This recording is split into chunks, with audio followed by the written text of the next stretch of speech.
بسم اللہ الرحمن الرحیم۔ تمام تعریفیں اللہ تعالیٰ کے لیے ہیں جو تمام جہانوں کا مالک ہے۔ صلوات ہے ہمارے پیارے نبی حضرت محمد صلی اللہ علیہ وآلہ وسلم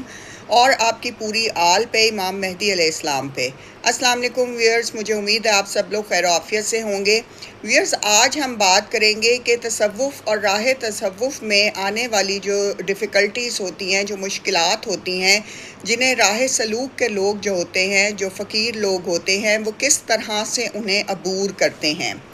تصوف کی چکی میں جب انسان کو ڈال کر پیسا جاتا ہے تو اس کے بہت سارے معاملات جو ہیں وہ اللہ تعالیٰ چکی کے پارٹوں میں جس طرح سے پیسا جاتا ہے اسی طرح اس کو زندگی میں گزارا جاتا ہے اور مشکلات سے گزارا جاتا ہے۔ اس میں سب سے سمجھنے کی بات یہ ہے کہ اللہ تعالیٰ بندے کو ایسا ہی ملائم کر دیتا ہے کہ جو کہ پیسنے کے بعد جو ہے چکی میں آٹا جس طرح ملائم ہو جاتا ہے۔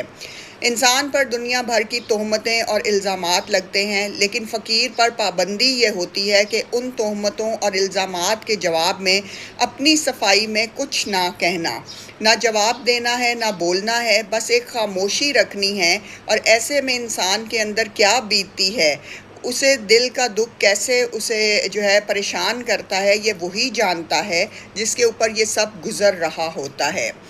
دنیا کا کوئی ایسا دکھ نہیں ہے جو آپ کو دیا نہ جائے۔ ایسا نہیں کہ معاذ اللہ آپ کو دکھ دے کر خوش ہوتا ہے، بلکہ یہ ایک طرح کی ٹریننگ ہوتی ہے جو کہ راہ تصوف کے لوگوں کو دی جاتی ہے، جس میں سے آپ اگر جب بخیر و خوبی گزر جاتے ہیں تو اللہ تعالیٰ آپ کو بہت سارے انعام و اکرام سے نوازتا ہے۔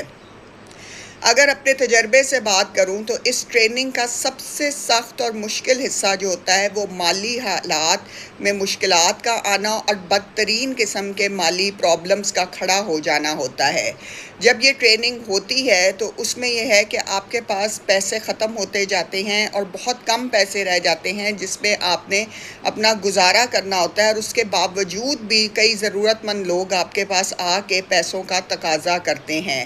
تو یہ ایک ایسا معاملہ ہوتا ہے کہ جو جب انسان اندر سے بھی پریشان ہو جاتا ہے اور باہر سے بھی جو ہے دنیا اسے پریشان کر رہی ہوتی ہے۔ دنیا بھر کی تہمتیں اور الزامات آپ کے حصے میں آتے ہیں، بہت سارے لوگ جو ہیں وہ آپ کو برا بھلا کہنا شروع کر دیتے ہیں، بہت سارے لوگ جو ہیں وہ آپ کے ساتھ عمل ایسا کر جاتے ہیں کہ آپ حیرت زدہ رہ جاتے ہیں کہ یہ آپ کے ساتھ اس نے کیا کر دیا۔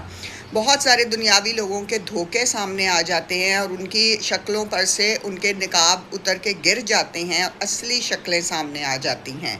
یہ سب کچھ اللہ تعالیٰ آپ کو دکھاتا ہے اور یہ سب بتاتا ہے کہ یہ دنیا کی بے ثباتی ہے اور یہاں پہ کچھ بھی کسی کا نہیں ہے۔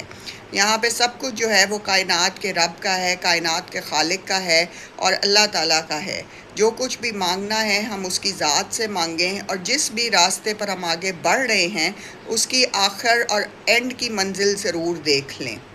ظاہری سی بات ہے، جب آپ حق کے راستے پہ، ایمان کے راستے پہ، ہدایت کے راستے پہ ہوتے ہیں تو آپ اپنی آخرت کی پرواہ کر رہے ہوتے ہیں، لیکن جب آپ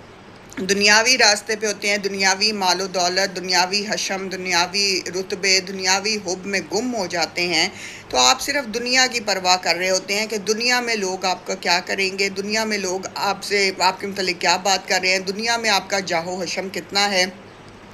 دنیا آپ کو کیا دے رہی ہے اور آپ دنیا کو کیا دے رہے ہیں۔ اور یہی باتیں آپ کے دل کو خوش کرتی ہیں اور دنیا کے بڑے بڑے رتبے جو ہیں وہ آپ کے دل کو متاثر کرتے ہیں۔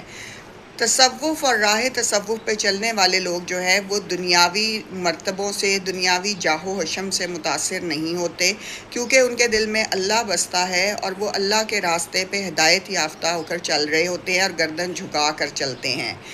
ایسے لوگ جو ہوتے ہیں وہ کسی بھی قسم کی تنقید کا سامنا خاموشی سے کرتے ہیں، اور جو بھی مصیبت ان پر نازل ہوتی ہے وہ اسے اللہ کی رضا سمجھ کے انتہائی صبر سے وہ وقت گزار دیتے ہیں۔ یہ لوگ کردار کے بلند ہوتے ہیں اور اسی وجہ سے اللہ تعالیٰ ان پہ پے در پے مصائب بھیجتا ہے، مشکلات بھیجتا ہے تاکہ ان کو اور زیادہ نرم کر دیا جائے۔ حدیث میں آیا ہے کہ جنت میں ایسے لوگ داخل ہوں گے جن کے دل چڑیوں کی مانند ہوں گے، یعنی بے حد نرم ہوں گے۔ تو تصوف اور راہ تصوف میں، راہ سلوک کے لوگوں کو اللہ تعالیٰ پریشانیاں اور مصائب دے کر انتہائی نرم خو، نرم گو اور دوسروں کے لیے ہمدرد، رحم دل، معاف کر دینے والا، عاجزی والا، انکساری والا، تواضع والا انسان بنا دیتا ہے۔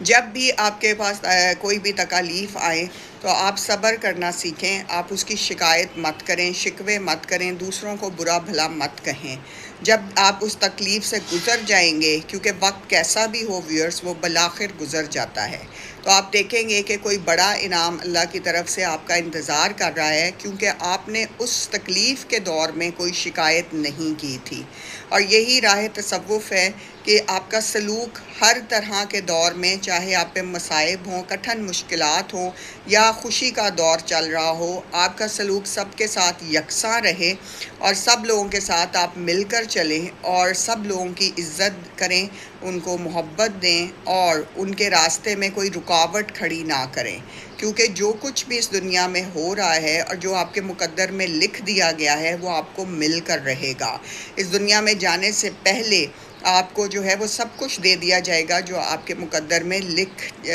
لکھا جا چکا ہے۔ تو اس لیے آپ بے پرواہ ہو کر زندگی گزاریں اور رب پہ توکل کریں، کیونکہ سب فیصلے رب کی طرف سے ہوتے ہیں، اس میں پریشانی کی کوئی بات نہیں ہے۔ وہ ہمارا خالق ہے اور وہی ہمارا امتحان لے گا، اور وہ امتحان بار بار بھی لیا جا سکتا ہے، لیکن اس کا انعام لازمی طور پر بہت بڑا ہوگا اور آپ کو بہت اچھا آنے والے وقت میں انعام دیا جائے گا۔ اللہ تعالیٰ ہم سب کے لیے خیر کے راستے جو ہیں وہ کھولیں اور ہم سب کو خیر کی منزلوں پر لے کر جائیں اور ہماری آخرت کو کامیاب بنا دیں اور ہمارے تمام صغیرہ اور کبیرہ گناہوں کو معاف فرمائیں۔ درود بر محمد صلی اللہ علیہ وآلہ وسلم و آل محمد صلی اللہ علیہ وآلہ وسلم۔ جزاک اللہ۔